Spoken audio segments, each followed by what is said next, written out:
안녕하세요, 김호준입니다. 지드래곤 권지용 씨가 USB에 음악 파일이 아니라 파일을 다운로드할 수 있는 링크만 담아 발매를 했고, 한국음악콘텐츠산업협회는 음원이 담기지 않아 음반이 아니라며 음반 판매량에서 제외해서 논란이 되고 있습니다. 출판업계는 전자책이 나오자 전자책 통계를 따로 내는 것으로 해결한 적이 있는데, 이 경우는 전자책과도 다릅니다. USB에 전자책의 내용이 아니라 전자책에 링크만 담긴 것을 과연 서적으로 볼 것인가, 이런 문제죠. USB에 파일이라도 담겨야 한다는 협회의 판단과 음반의 정의를 왜 독점하느냐는 가수의 항변이 맞서는 겁니다. 최초 음반이 탄생한 것이 100년 남짓에 불과합니다. 무엇이 무엇이다 하는 정의와 기준은 변하게 마련이죠. 가수의 항변이 일리 있는 건 그래서입니다. 인터넷 시대를 반영하라는 요구죠. 하지만 각자의 정의가 다를 때 생기는 혼란을 해결하려고 표준, 기준을 정하게 됩니다. 그러니까 협회는 기준을 정할 권한이 있고, 가수는 기준의 변화를 요구할 자유가 있는 거죠. 그럼 새로운 기준은 누가 언제 어떻게 정하는 걸까요? 아마도 결국은 시장이 결정하겠죠. 갑자기 등장한 협치라는 새로운 정치 용어를 보면 그런 생각을 합니다. 어디까지가 협치고 어디서부터 협박인가? 어디까지 타협해야 하고 어디서부터 대결하는가? 그 기준을 정치가 스스로 정하지 못하면 시장은, 국민은 과연 무엇을 할 수 있겠는가? 이 문제 앞으로 계속 다뤄보겠습니다. 김원준 생각이었습니다.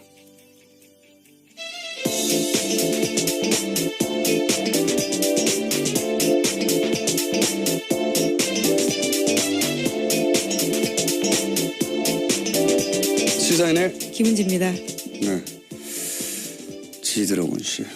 재밌는 논란이었어요, 저는 개인적으로. 자, 이 문제는 지드래곤 씨가 뉴스공장 인터뷰에 응하는지 안 응하는지에 따라서. 그런 섭외 오프닝이었습니까? 네. 한번 다뤄보기로 하겠는데 시사방송에 응할지 모르겠네요. 네, 굉장히 시사적인 내용 같습니다. 그렇죠? 네. 자, 첫 뉴스는요? 네, 문재인 대통령이 어제 강경화 외교부 장관 후보자를 장관에 공식 임명했습니다. 대통령은 강 장관 임명 자리에서 외교부 내부 구조를 강하게 비판하기도 했습니다. 또 외교부가 4대국 중심 외교에서 벗어나지 못하고 있다라면서 외교 다변화를 요구하기도 했습니다.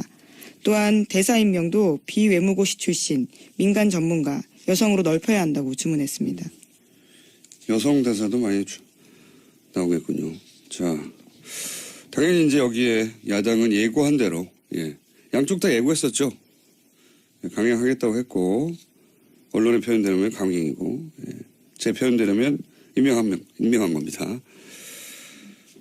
그리고 예고한 대로 야당은 또 이제 협치, 작년부터 유행한 용어인데요.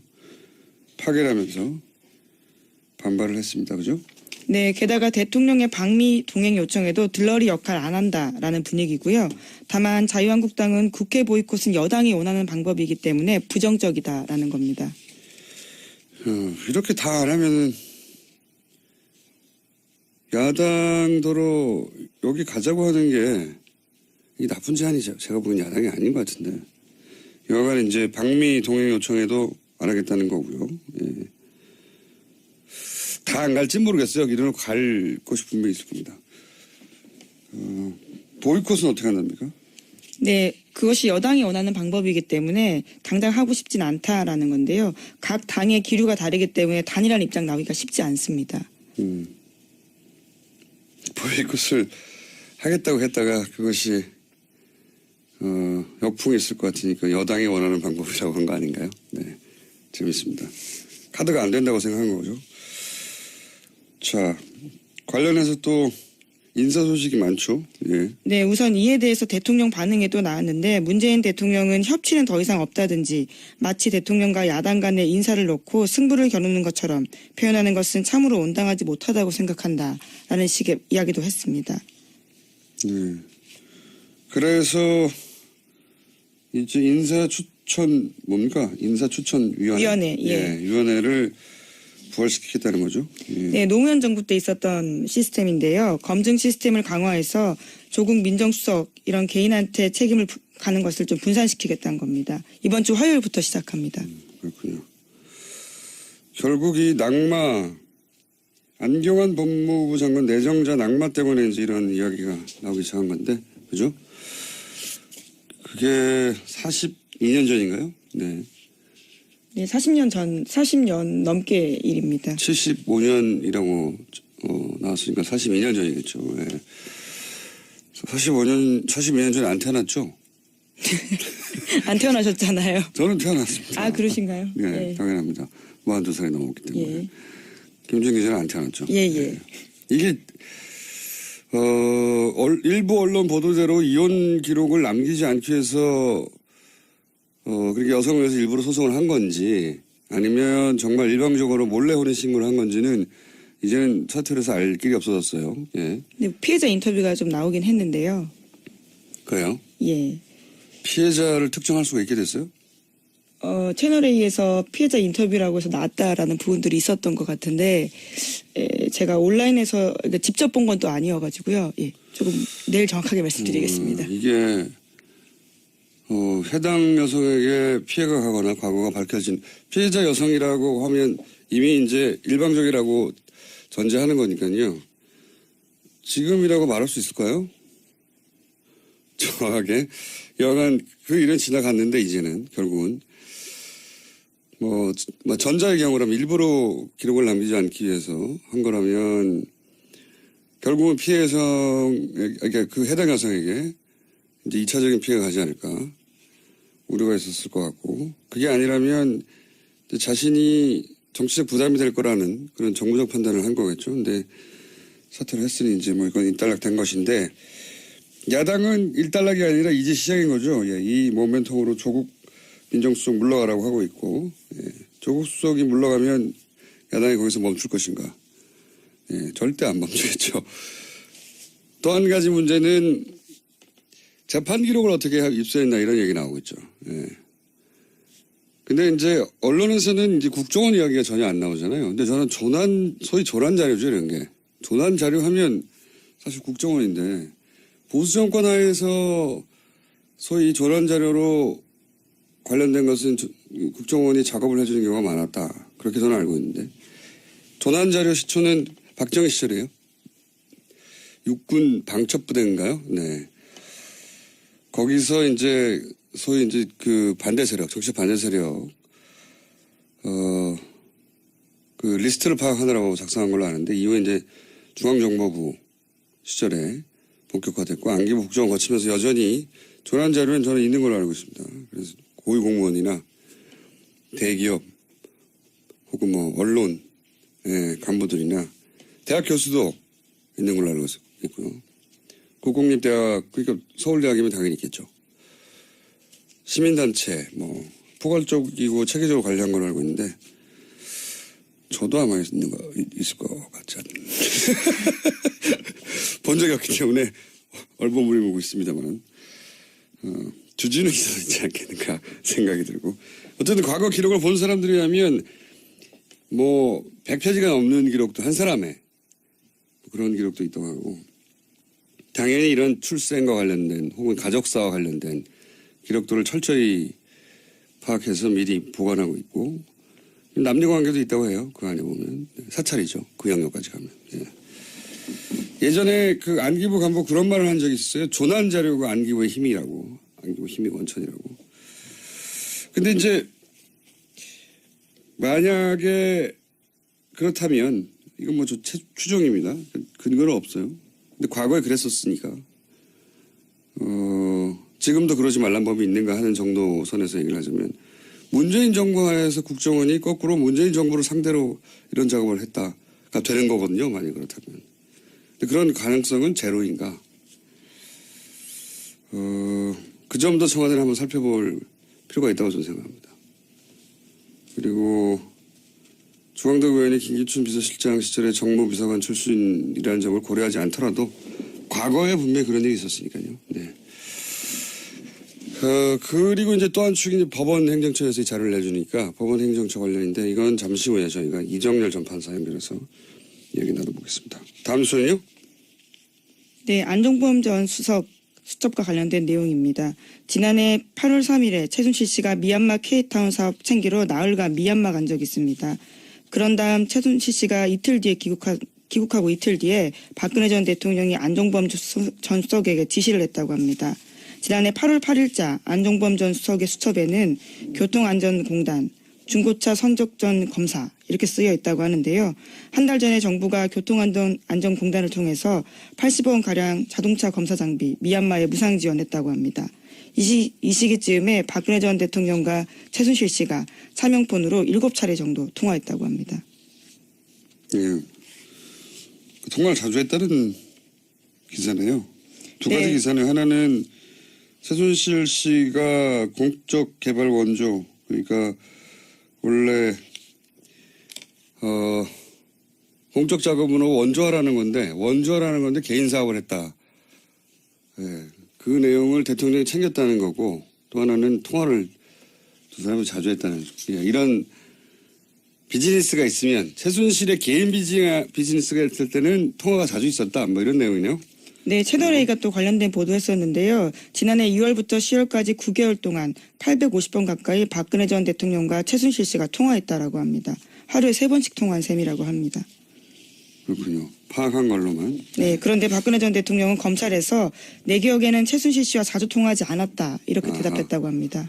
이 3번씩 거의 하루 3번인데 3번씩 통화했다는 이야기는 예전에 탄핵정국에서도 나왔었죠. 네. 그때 제가 그런 얘기 한 것 같은데 연인 관계가 최고조에 이를 때 하루에 3번 정도 하는 거라고. 네. 근데 평균 3번씩 항상 했다는 거죠. 예. 근데 이제 여기 뉴스는 박근혜 전 대통령은 자주 통하지 않았다고. 예, 뭐 자주의 기준이 각자에게 다 다를 수 있기 때문에요. 3번은 누구의 기준으로든 자주입니다. 콜센터나요? 10번씩 하고 싶었었나 보죠. 하루에 3번씩 통화는 누구의 기준으로든 많습니다. 자주 통화하지 않았다고 했는데 이런 내역을 제시했다 이런 거군요. 뉴스가. 네. 그리고 그때는 내용만 나왔지 이에 대한 박근혜 전 대통령의 반응이 없었는데 반응이 보도된 거군요. 알겠습니다. 다음 뉴스는요? 예, 박근혜 전 대통령 오촌 살인 사건 관련해서 수사 기록을 공개하라는 법원의 결과가 나왔습니다. 서울행정법원은 해당 기록이 수사상 비밀이 아니라면서 공개하라고 결정했습니다. 이번 정보 공개 결정이 검찰이 27일까지 항소하지 않을 경우에는 확정이 됩니다. 이거는 이제 통화 내역하고 기지국 위치를 알려달라는 거거든요. 그러니까 유족들이 언제 어디서 누구와 통화했는지 알고 싶은 거죠. 진실의 조각을 맞추고 싶은 거죠. 정말 자살인지 아닌지. 왜냐하면은 전화를 해서 불러냈다고 하는데 그것도 맞는 건지 확인하고 싶고 그런 건데 경찰은 이걸 그동안은 수사당국은 수사 기밀이라며 주지를 않았어요. 기밀이 어디 있습니까? 자기들이 통화한 게 아닌데. 예. 근데 이제 법원이 내놓으라고 한 거죠. 예, 주라고 드디어. 이 오촌살인 사건은 저도 오랫동안 추적해온 사건이라서 제가 아는 한도, 제가 아는 한계 내에서는 권력형 사건으로 저는 알고 있어요. 예. 겪어본 사건 중에서도 가장 무서운 사건이고 김지은 기자도 초기에 이 사건 취재했었죠. 김은지입니다. 네. 죄송합니다. 김은지 기자도. 지금까지도 하고 있습니다. 이 재판 직접 갔었습니다. 그러시군요. 예. 네. 이 사건은 굉장히 무서운 사건입니다. 네. 그날 현장에 직간접 연루된 인물들은 이제 사실상 거의 다 사망했죠. 예, 사망해서. 네, 관련 증인들이 계속 사망하고 있어서요. 취재 과정에서도 깜짝깜짝 놀랐습니다. 그러니까요. 찾다 보면 사망했습니다. 사망하지 않은 인물들은 행방을 전혀 모르고. 그래서 더더욱 이 사건은 재수사돼야 마땅하다고 저는 개인적으로 생각하고. 예. 재수사해보면 알죠. 얼마나 이상한지. 지금까지는 취재한 몇 분들만 아는데 참으로 이상한 사건입니다. 다행히 일부 수사 기록도 아니에요. 그냥 통화 기록이에요. 통화 기록. 이게 무슨 수사 기록입니까? 자기들이 기밀도 아니고 이걸 이때까지. 이것조차 주지 않았던 거죠. 이제 겨우 하나 받아내게 된 셈입니다. 맞습니다. 네. 수사 기밀이 아닌데 무슨 수사 기밀이라고요. 자기들이 만들어낸 기록이 아닌데. 자, 다음 뉴스는요. 하나 정도 더 할 수 있을 것 같습니다. 네, 영국 런던 화재 사망자 수가 최소 60명 가까이 될 것 같다라는 보도가 나왔는데요. 이번 사고에 미흡하게 대처한 테리사 메이 총리에 대한 사임을 요구하는 시위가 열리고 있습니다. 제가 이거 사건 다음날 잠깐 브리핑했지만 거기가 부촌과 빈민 한 블록 을 두고 혼재한 곳이라고 뉴욕 할렘가처럼. 그게 이제 히드로 공항에서 공항 고속도로 가는 고가가 통과하는 길이거든요. 그리고 전통적으로 이민자들 있잖아요. 공항에서 이민자들이 거기 빈촌을 이루고 있던 지역. 그 바로 건너에는 노팅힐이라고 말씀드렸다시피 부촌이고. 근데 그래서 이 사건을 아마 원래 EU 1원이었다가 지금 브렉시트 중이니까 협상하려는 단계니까 이게 영국 구성원들에게는 인류 국가가 붕괴하는 상징처럼 여길 거다. 제가 예견했지 않습니까? 또 하나는 직접 사고를 지켜봤어요. 생중계돼가지고. 우리가 세월호 사태로 집단 트라우마를 겪었듯이 영국인들도 그런 비슷한 트라우마를 겪게 될 거예요, 이게 아마. 네. 보는 눈앞에서 화재 현장이 생중계되고 있는데 사람들이 죽는데 뭐 할 수 있는 게 없고 그런데 그게 결국 정부가 해야 할 일을 제대로 하지 못해서 그런 거다. 이렇게 되면 정치적 분노가 있는 거죠, 당연히. 그렇게 전개될 가능성이 높습니다, 이 사건이. 네, 이미 영국 이코노미스트지가 영국판 세월호 사건이다라는 식으로 보도했습니다. 그래요? 예, 그ren펠 타워도 세월호처럼 상징적인 존재가 될 것이다. 이렇게 지적했다고 합니다. 나한테 연락도 없으세요, 사람들이 내 코멘트를. 네, 맞습니다. 그렇게 될 거. 더군다나 이코노미스트요? 네. 저한테 연락 오겠군요. 여기까지 하겠습니다. 자, 지금까지 시사인의 김은지였습니다. 감사합니다.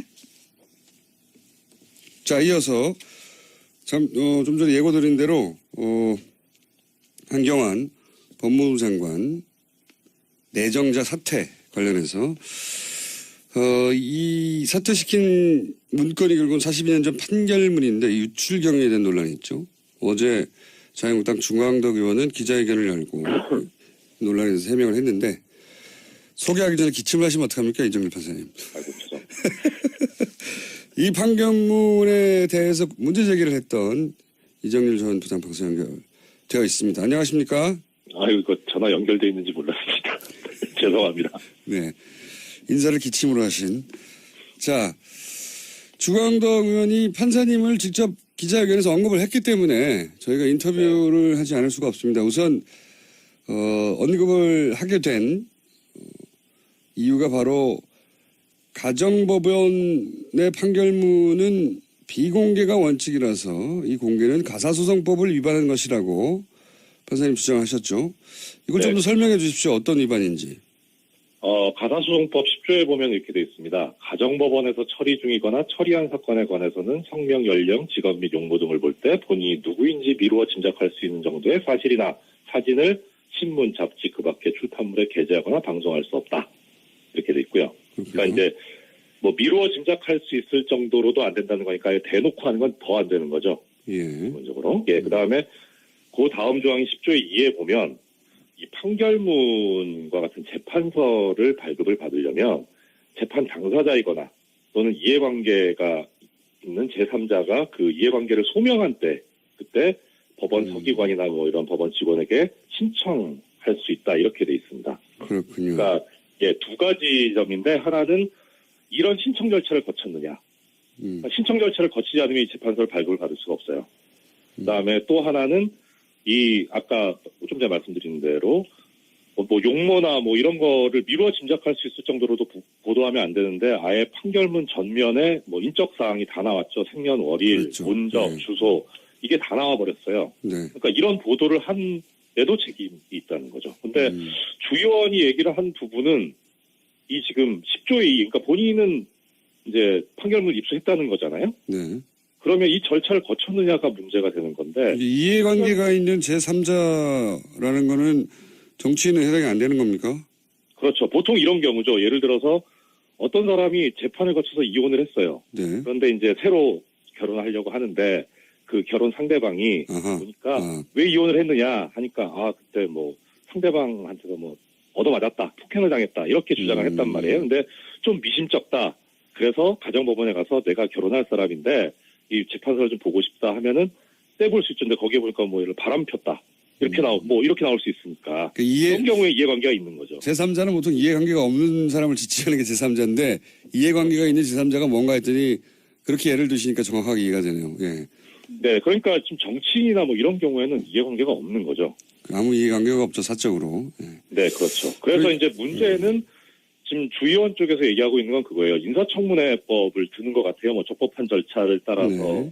이제 받았다 이렇게 얘기하는 것 같은데 적법할 때 이 적법이 어떤 법인지를 명시적으로 얘기를 안 하셔가지고 뭐 이건 추측인데 아마 인사청문회법이 아닌가 싶은데 인사청문회법에 이렇게 돼 있어요. 12조를 보면 1항에 위원회, 이제 인사청문특별위원회를 얘기하죠. 이 위원회는 그 의결, 그러니까 위원회에서 의결을 하는 경우 내지는 제적의원 3분의 1 이상의 요구, 그러니까 위원회는 아니더라도 국회 제적의원 3분의 1 이상이 요구하는 경우에는 이 인사청문과 직접 관련된 자료의 제출을 국가기관이나 뭐 지방자치단체, 기타 기관에 대해서 요구할 수 있다 이렇게 돼 있어요. 그러니까 그럼 이 절차는 거쳤어야죠. 위원회에서 의결을 했느냐, 그다음에 내지는 국회 제적의원 3분의 1이 요구를 했느냐. 국회 제적 3분의 1은 요구한 적이 없는 걸로 아니까 예. 위원회 차원에서 위원회 의결이 있었는지는 모르겠는데 정확하진 않은데 근데 이 인사청문위원회가 지금 법사위에 설치가 됐잖아요. 예. 거기서 활동을 했는지는 뭐 보도가 나온 게 없어요. 그런데 이제 미루어 짐작할 수 있는 건 뭐냐면 만약에 위원회에서 의결을 했다. 그렇게 해서 판결문을 받았다 치면요. 예. 위원회에서 이런 판결문을 요구를 해서 받았는데 이런 사실이 나와 있더라라고 위원회에서 얘기를 해야 되는데 주의원이 기자회견을 했어요. 단독으로. 개인적으로 했죠. 예. 그러면 이거는 위원회에서 한 게 아니라 개인적으로 얻었다는 얘기인 것 같거든요. 위원회 의결사항은 아닌 것 같고요.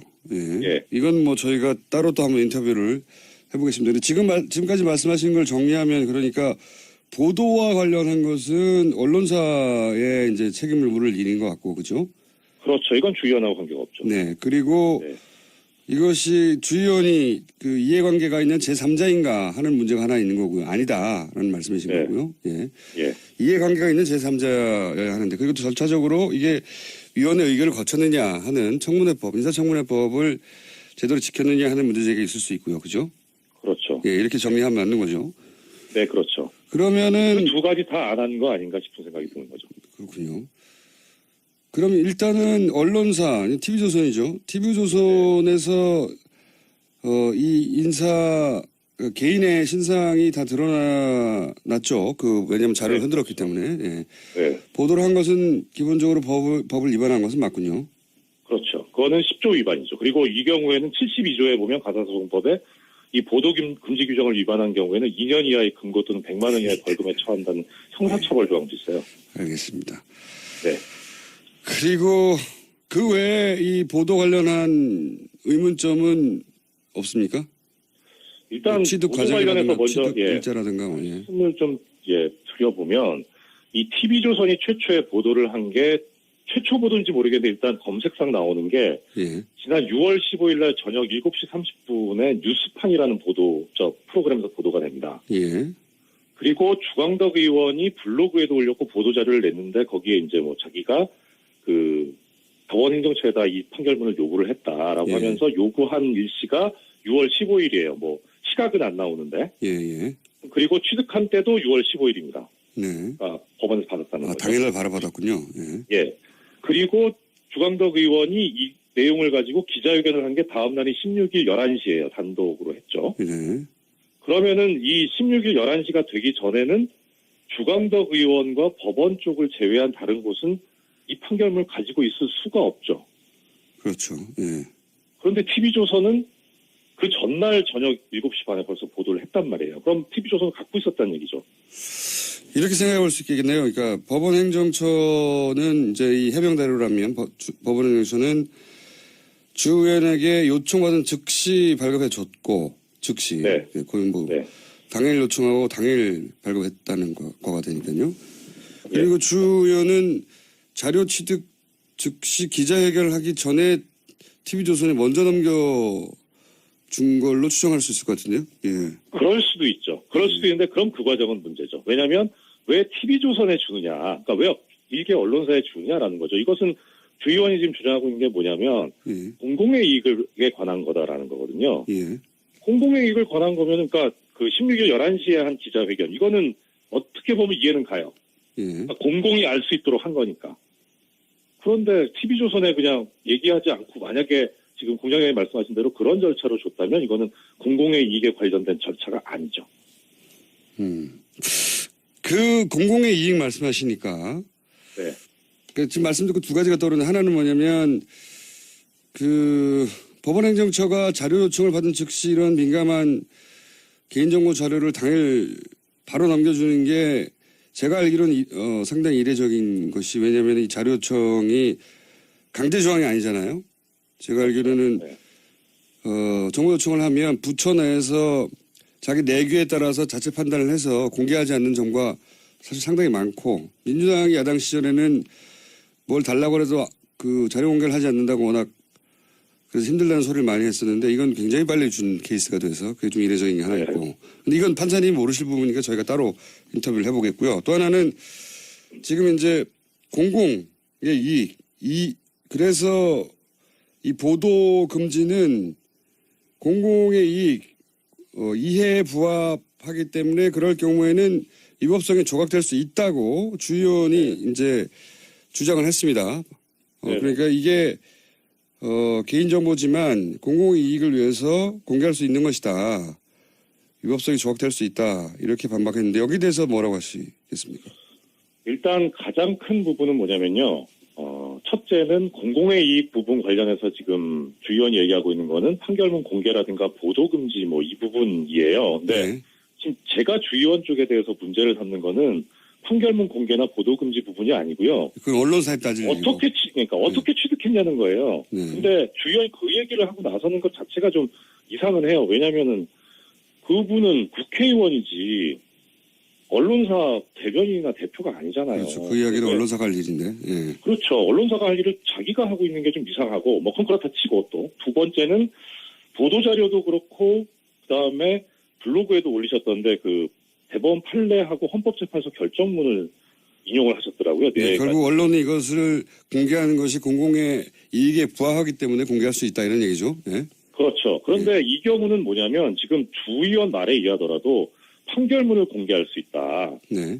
법이 명시적으로 금지하고 있더라도 예. 그러면은 그 사안에 관한 판례를 인용해야 되는데 예. 지금 네 가지 판례를 보면 네 가지 판례를 예로 들었습니까? 블로그에? 예, 그렇습니다. 예, 네. 블로그에 예를 들었어요. 보도자료에도 나왔고요. 예. 보면은 전부 다 이게 판결문 공개에 관한 게 아니에요. 그리고 심지어는 또 어떤 것도 있냐면 그 예를 하나 들어드릴게요. 그 주 의원이 블로그에 올린 건데 대법원 1998년 9월 4일 선고 964-11327 판결을 예를 들었어요. 네. 공공의 이익에 부합하는 경우에는 뭐 그렇게 보도할 수 있다 이런 취지인데 이 대법원 판결의 사안은 뭐였냐면 그 MBC 뉴스데스크 사건인데요. 네. 이때 어떤 일이 있었냐면은 뉴스데스크에서 보도를 할 때 그 보도 대상자한테 사생활에 관한 부분을 좀 보도를 해야 되겠다. 그래서 승낙을 받았어요. 네. 근데 승낙을 받은 범위를 초과해서 보도를 했을 뿐만 아니라 여기서 이제 신분이 노출되지 않게 해달라고 했는데 이게 신분 노출되게 뭐 모자이크 처리도 제대로 안 되고 그리고 음성면도 제대로 안 된 거예요. 그래가지고 이제 이분이 손해배상 청구를 한 거죠. MBC에 대해서. 예. 그러니까 여기에 대해서 이제 대법원이 판시하면서 뭐라고 했냐면 그 일반론적인 주장은 맞다. 공공의 이익에 부합하는 건 맞는데 지금 이 사안에서 뭐냐면 주변 사람들이 이 촬영된 사람이 피해자인 걸 알 수 있도록 했다. 그리고 이거 승낙 범위를 초과한 거다. 그래서 이건 부당하게 사생활을 공개한 거다. 하니까 1,000만 원 손해배상해라 해가지고 이거는 공공의 이익에 부합하지 않는다는 사안을 판단을 한 거예요. 반대 사례네요, 오히려. 반대 사례를 지금 블로그에 올리셨더라고요. 그래서 아니 뭘 이런 거를 올리셨나 싶고 또 하나 예를 들자면 헌법재판소 결정인데 판사님이시니까 너무 자세히 하시는군요. 네. 또요.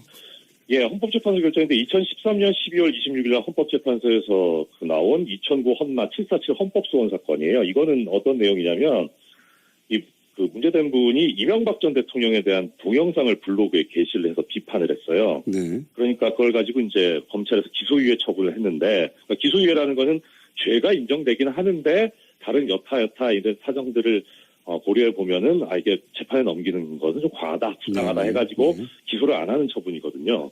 그러니까 나 이거 범죄가 안 된다라고 주장하면서 헌법소원을 하신 거예요. 근데 이 헌법재판소에서 판시할 때 뭐라 그랬냐면 일단 사안은 어떻게 됐냐면 이 분이 올린 동영상에 이명박 전 대통령이 전과가 수십 개 있는 범죄자다. 그다음에 이명박 대통령이 개인적인 이익을 위해서 국가정책을 무리하게 결정해서 추구하고 있다. 역사상 우리나라를 사상 최악의 위험한 상황에 처하게 했다. 그리고 뭐 국영기업을 매각해서 엄청난 돈을 벌었다. 그런 주장을 한 거죠, 블로거가. 예, 그렇게 올렸어요. 예. 그렇게 돼 있는데 검찰이 뭐라고 이제 판단을 했냐면 이렇게 한 사실은 인정이 되는데 초범이고 동영상 직접 제작한 것도 아니고 그리고 이 블로그에 보니까 접속자도 많지 않고 소수의 아는 사람들만 오늘 올라오는 거고 그리고 블로그도 폐쇄했으니까 이런 거 참작해서 재판에 넘기지 않겠다 이렇게 한 거예요. 그러니까 이제 여기에 대해서 이제 헌법재판소가 뭐라 그랬냐면 일단 이 나온 사실의 중요한 부분이 객관적 사실과 합치된다. 그러니까 허위 사실에 대한 인식이 없는 거 아니냐. 그래서 기소유예 처분이 잘못됐다고 해서 취소를 했어요. 그러니까 공공의 이익에 관련된 문제가 아니라 아예 이거는 범죄 자체가 안 된다고 본 거죠. 네. 사안 자체가 달라요. 지금 공공의 이익의 문제가 아니라. 잘못된 사례를 들었다 또. 네. 예. 그래서 도대체 이런 사례를 가지고 왜 예를 들면서 본인의 행동이 맞다, 합리적이다라고 주장을 하시는지 법률가가 왜 그러신지 저는 좀 이해는 안 가요. 그 부분은 저희가 주광덕 의원님 인터뷰를 요청할 생각인데 저희는 반론권을 보장하기 때문에 인터뷰 응하실지 모르겠습니다만 그때 물어보기로 하겠습니다. 자, 그러니까 이제 어쨌든 지금 공공의 이익 때문에 공개했다고 하고 여러 사례를 들었으나 그건 맞는 사례가 아니다라고 이제 반론을 하신 것이고. 예. 그러면 이건 어떻습니까? 초기에는 이거 검찰이 흘린 거 아니냐 언론에 이런 얘기도 있긴 있었습니다. 그 부분 어떻게 생각하세요?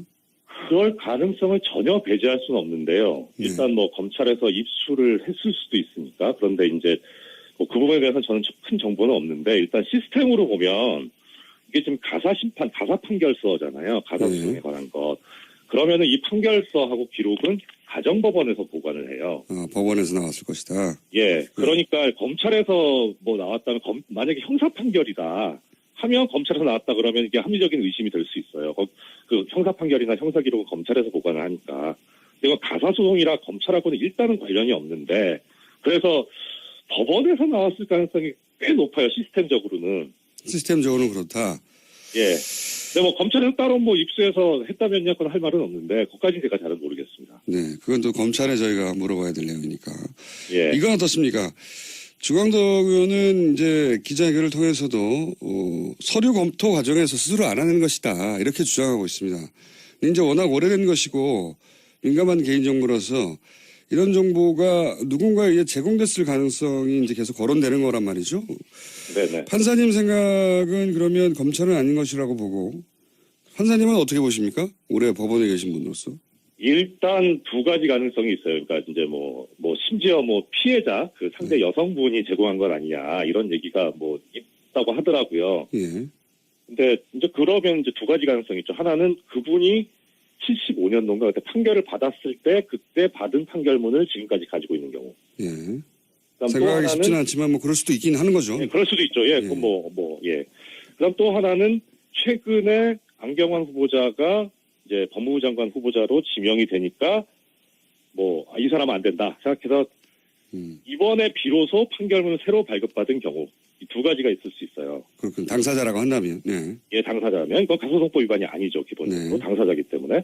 그러면은 첫 번째 경우는 근데 보니까 이 지금 보도된 판결문 형태를 보니까 판결이 언제 확정됐다라고 하는 그 고무인으로 찍혀서 기재가 있더라고요. 판결문 첫 페이지에. 과거 판결물이 아니란 말씀이시고. 예.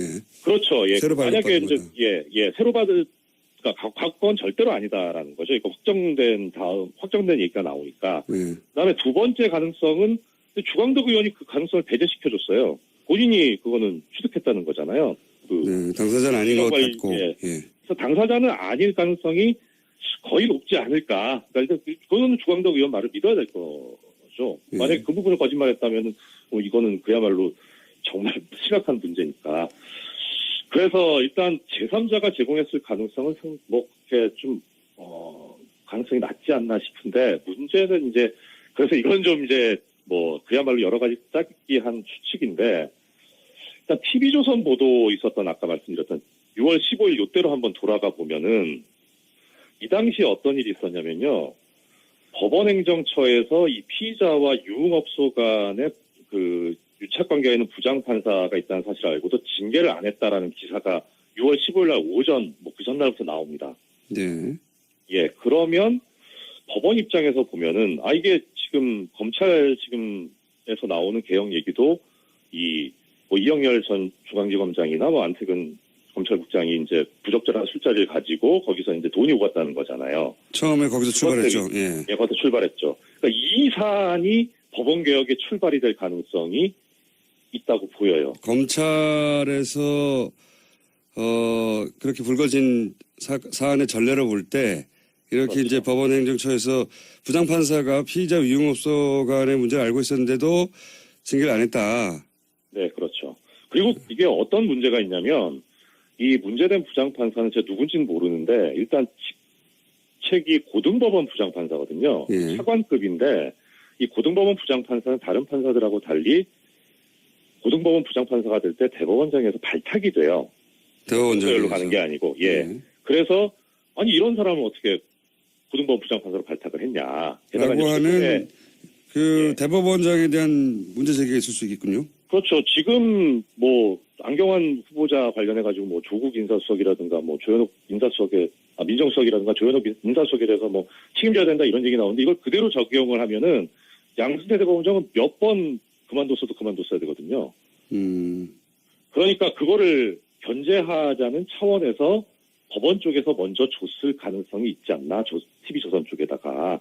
이게 전과가 있어요, 법원이, 뭐, 이런 식으로 이제 뭐 재판 관련 내용을 흘리는 것이. 그래서 종전수법을 그대로 쓴 거 아닌가, 뭐 이건 뭐 저의 추측입니다. 추측인데. 개인적인 추측인데 전과가 있으므로 그런 추측도 해본다는 이런 말씀이시네요. 그렇습니다. 그러니까 네, 지금 말씀을 요약하면 예를 들어서 사법부 내에 법원 개혁 문제에 저항감을 가지거나 혹은 현 정부의 반감을 가진 일부가 관여했을 수 있다 이런 추정이시네요. 그렇죠. 예. 특히나 양 대법원장 같은 경우에는 지금 뭐 법원 내부에서도 지금 목소리가 나오고 있고 오늘 전국 법관 대표자 회의가 있잖아요. 그러니까 내부적으로도 문제가 있는데 이거를 외부로 해서 눈을 돌리려는 그런 시도일 수도 있고요. 그러니까 상당히 필요성이 있죠. 근데 이제 그 과정에서 보면 법원에서 이제 자료를 줬다가 뭐 계속 수소를 얘기하고 있어서 좀 그렇습니다만은 뭐 자료를 줬다가 이게 아까 말씀드린 가사소송법 위반 문제가 생기니까 국회를 통해서 가면은 적법해질 수 있지 않느냐 해서 주광덕 의원을 섭외를 하지 않았을까. 알겠습니다. 여기서부터는 예. 개인적인 추정이시고 제가 이제 어떻게 됐을 거냐 한번 추정해 달라고 하니까 하신 건데 여기서 요지는 그러네요. 그러니까 지금 청와대에서도 이제 검찰 개혁에 관한 조직적 반대 움직임이 있다 이런 이야기가 흘러나왔는데 네. 청와대는 이제 각종 촉보가 모이니까 뭐 근거를 가지고 얘기했겠죠. 이제 지금 판사님 이야기로는 법원에서도 법원 개혁 문제에 대해서 저항감 혹은 뭐 현 정부에 대한 반감 가진 사법부의 일부가 이 사안에 관여했을 수도 있다. 네, 그렇죠. 과거 전례가 있기 때문에 그런 추정을 해본다. 제가 법원 쪽에 오래 있어가지고 그래서 그런지는 모르겠습니다만 저는 법원 쪽에 의심이 강하게 들거든요. 그래서 법원에 오래 계셨기 때문에. 오히려 지금 이제 주의원이 기자회견도 하고 나오고 그러는데 솔직히 저 주의원에 대해서는 별 그건 없어요. 그건 뭐 이분은 오히려 어떻게 보면은 이런 알리바이가 만들어지는데 도구로 이용당한 거 아닌가 그런 느낌이 좀 들거든요. 알겠습니다. 워낙 법원에 대해서 문제의식이 많으셔가지고 주의원에 관해서는 아까 가사소송법이라든가 이런 문제 정도의 지적인 것이고 이 본질은 결국은 법원 내 문제가 아니냐 이렇게 보시는 거군요. 네, 그렇죠. 법원 내 문제하고 그다음에 이렇게 새 정부의 어떤 인사 문제라든가 정책 개혁 방향에 대해서 저항하려고 하는 언론사. 언론 적폐와 법원 적폐 문제가 아닌가 싶습니다. 저는.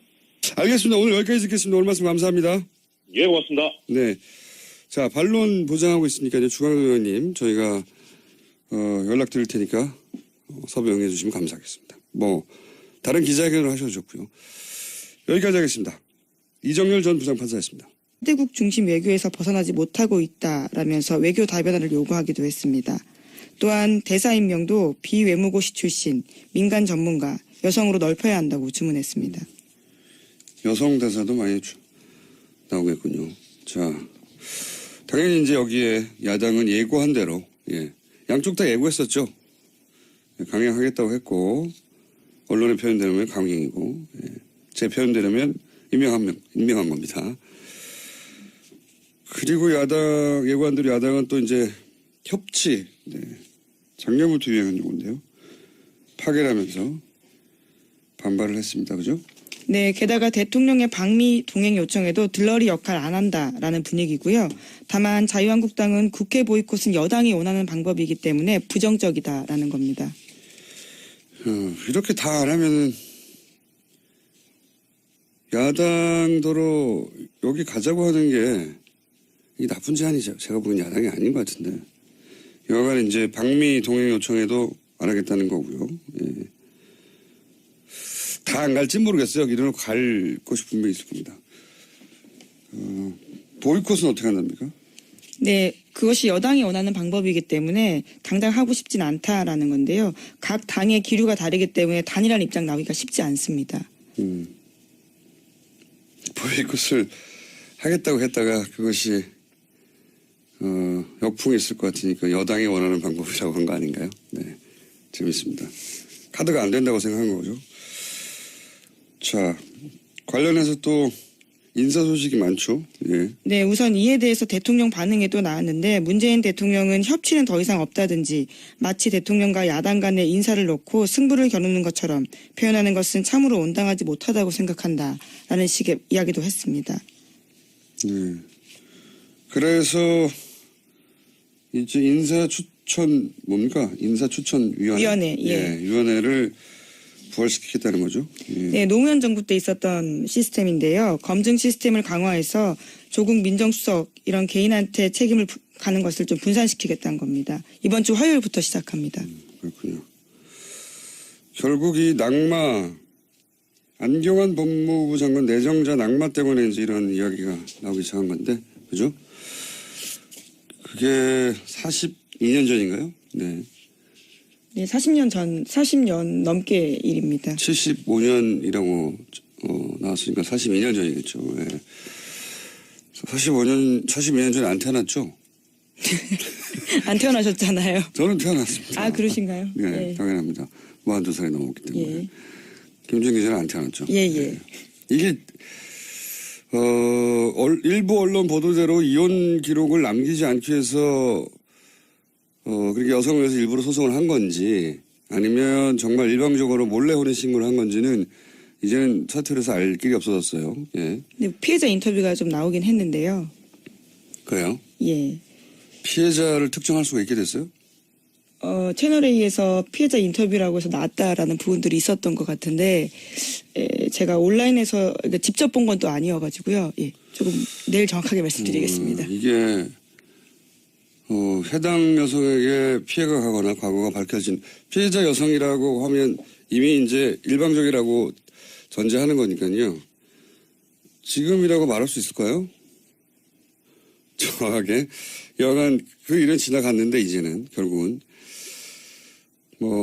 전자의 경우라면 일부러 기록을 남기지 않기 위해서 한 거라면 결국은 피해 그러니까 그 해당 여성에게 이제 2차적인 피해가 가지 않을까 우려가 있었을 것 같고 그게 아니라면 자신이 정치적 부담이 될 거라는 그런 정부적 판단을 한 거겠죠. 근데 사퇴를 했으니 이제 이건 일단락된 것인데 야당은 일단락이 아니라 이제 시작인 거죠. 이 모멘텀으로 조국 민정수석 물러가라고 하고 있고 조국 수석이 물러가면 야당이 거기서 멈출 것인가. 절대 안 멈추겠죠. 또 한 가지 문제는 재판 기록을 어떻게 입수했나 이런 얘기 나오고 있죠. 근데 이제 언론에서는 이제 국정원 이야기가 전혀 안 나오잖아요. 근데 저는 소위 조난 자료죠, 이런 게.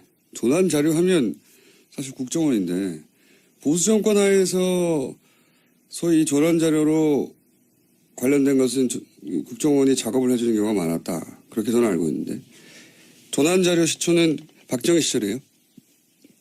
육군 방첩부대인가요? 네. 거기서 이제 소위 이제 그 반대 세력, 정치 반대 세력,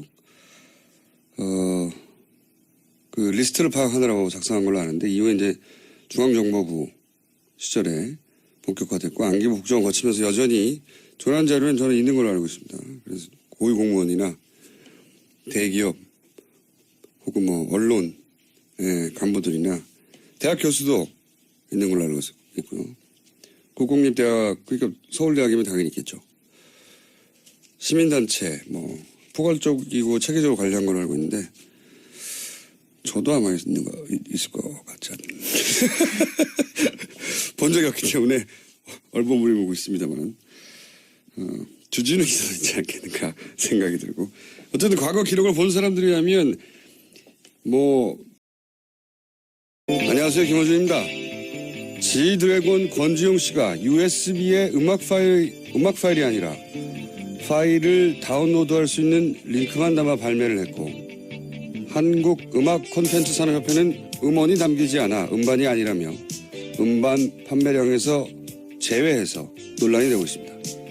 출판업계는 전자책이 나오자 전자책 통계를 따로 내는 것으로 해결한 적이 있는데 이 경우는 전자책과도 다릅니다. USB의 전자책의 내용이 아니라 전자책에 링크만 담긴 것을 과연 서적으로 볼 것인가 이런 문제죠.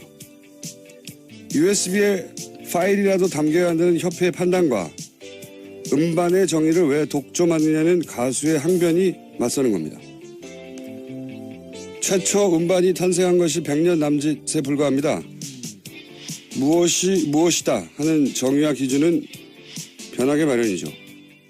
가수의 항변이 일리 있는 건 그래서입니다. 인터넷 시대를 반영하라는 요구죠. 하지만 각자의 정의가 다를 때 생기는 혼란을 해결하려고 표준, 기준을 정하게 됩니다. 그러니까 협회는 기준을 정할 권한이 있고 가수는 기준의 변화를 요구할 자유가 있는 거죠. 그럼 새로운 기준은 누가 언제 어떻게 정하는 걸까요? 아마도 결국은 시장이 결정하겠죠. 갑자기 등장한 협치라는 새로운 정치 용어를 보면 그런 생각을 합니다. 어디까지가 협치고 어디서부터 협박인가? 어디까지 타협해야 하고 어디서부터 대결하는가? 그 기준을 정치가 스스로 정하지 못하면 시장은 국민은 과연 무엇을 할 수 있겠는가? 이 문제 앞으로 계속 다뤄보겠습니다. 김원준 생각이었습니다.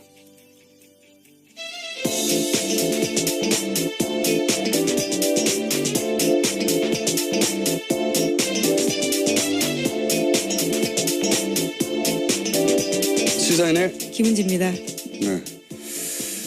지드래곤 씨. 재밌는 논란이었어요. 저는 개인적으로. 자, 이 문제는 지드래곤 씨가 뉴스공장 인터뷰에 응하는지 안 응하는지에 따라서. 그런 섭외 오프닝이었습니까? 네. 한번 다뤄보기로 하겠는데 시사방송에 응할지 모르겠네요. 네, 굉장히 시사적인 내용 같습니다. 그렇죠? 네. 자, 첫 뉴스는요? 네, 문재인 대통령이 어제 강경화 외교부 장관 후보자를 장관에 공식 임명했습니다. 대통령은 강 장관 임명 자리에서 외교부 내부 구조를 강하게 비판하기도 했습니다. 또 외교부가 100페이지가 넘는 기록도 한 사람의 그런 기록도 있다고 하고 당연히 이런 출생과 관련된 혹은 가족사와 관련된 기록들을 철저히 파악해서 미리 보관하고 있고 남녀관계도 있다고 해요. 그 안에 보면 사찰이죠. 그 영역까지 가면. 예전에 그 안기부 간부 그런 말을 한 적이 있었어요. 조난 자료가 안기부의 힘이라고. 안기부 힘이 원천이라고. 근데 이제 만약에 그렇다면 이건 뭐 추정입니다. 근거는 없어요. 근데 과거에 그랬었으니까 지금도 그러지 말란 법이 있는가 하는 정도 선에서 얘기를 하자면 문재인 정부 하에서 국정원이 거꾸로 문재인 정부를 상대로 이런 작업을 했다가 되는 거거든요. 만약 그렇다면. 근데 그런 가능성은 제로인가. 그 점도 청와대를 한번 살펴볼 필요가 있다고 저는 생각합니다. 그리고 중앙당 의원이 김기춘 비서실장 시절에 정무비서관 출신이라는 점을 고려하지 않더라도 과거에 분명히 그런 일이 있었으니까요. 네. 그리고 이제 또 한 축이 이제 법원 행정처에서 이 자료를 내주니까 법원 행정처 관련인데 이건 잠시 후에 저희가 이정렬 전 판사 연결해서 얘기 나눠보겠습니다. 다음 뉴스는요? 네, 안종범 전 수석 수첩과 관련된 내용입니다. 지난해 8월 3일에 최순실 씨가 미얀마 K타운 사업 챙기러 나흘간 미얀마 간 적이 있습니다. 그런 다음 최순실 씨가 이틀 뒤에 귀국하고 이틀 뒤에 박근혜 전 대통령이 안종범 전 수석에게 지시를 했다고 합니다. 지난해 8월 8일자 안종범 전 수석의 수첩에는 교통안전공단, 중고차 선적전 검사 이렇게 쓰여 있다고 하는데요. 한 달 전에 정부가 교통안전공단을 통해서 80억 원가량 자동차 검사 장비 미얀마에 무상 지원했다고 합니다. 이 시기쯤에 박근혜 전 대통령과 최순실 씨가 차명폰으로 7차례 정도 통화했다고 합니다. 예. 통화를 자주 했다는 기사네요.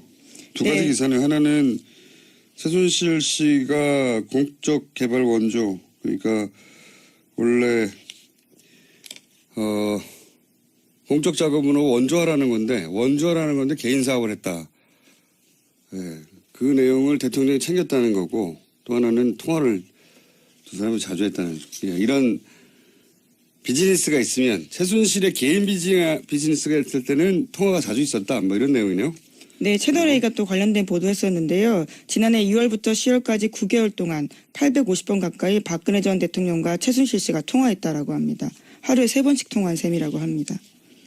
그렇군요. 파악한 걸로만. 네, 그런데 박근혜 전 대통령은 검찰에서 내 기억에는 최순실 씨와 자주 통화하지 않았다 이렇게 대답했다고 합니다. 이 3번씩 거의 하루 3번인데 3번씩 통화했다는 이야기는 예전에 탄핵정국에서도 나왔었죠. 네. 그때 제가 그런 얘기 한 것 같은데 연인 관계가 최고조에 이를 때 하루에 3번 정도 하는 거라고. 네. 근데 평균 3번씩 항상 했다는 거죠. 예. 근데 이제 여기 뉴스는 박근혜 전 대통령은 자주 통하지 않았다고. 예, 뭐 자주의 기준이 각자에게 다 다를 수 있기 때문에요. 3번은 누구의 기준으로든 자주입니다. 콜센터나요? 10번씩 하고 싶었었나 보죠. 하루에 3번씩 통화는 누구의 기준으로든 많습니다. 자주 통화하지 않았다고 했는데 이런 내역을 제시했다 이런 거군요. 뉴스가. 네. 그리고 그때는 내용만 나왔지에 대한 박근혜 전 대통령의 반응이 없었는데 반응이 보도된 거군요. 알겠습니다. 다음 뉴스는요. 예, 박근혜 전 대통령 오촌 살인 사건 관련해서 수사 기록을 공개하라는 법원의 결과가 나왔습니다. 서울행정법원은 해당 기록이 수사상 비밀이 아니라면서 공개하라고 결정했습니다. 이번 정보 공개 결정이 검찰이 27일까지 항소하지 않을 경우에는 확정이 됩니다.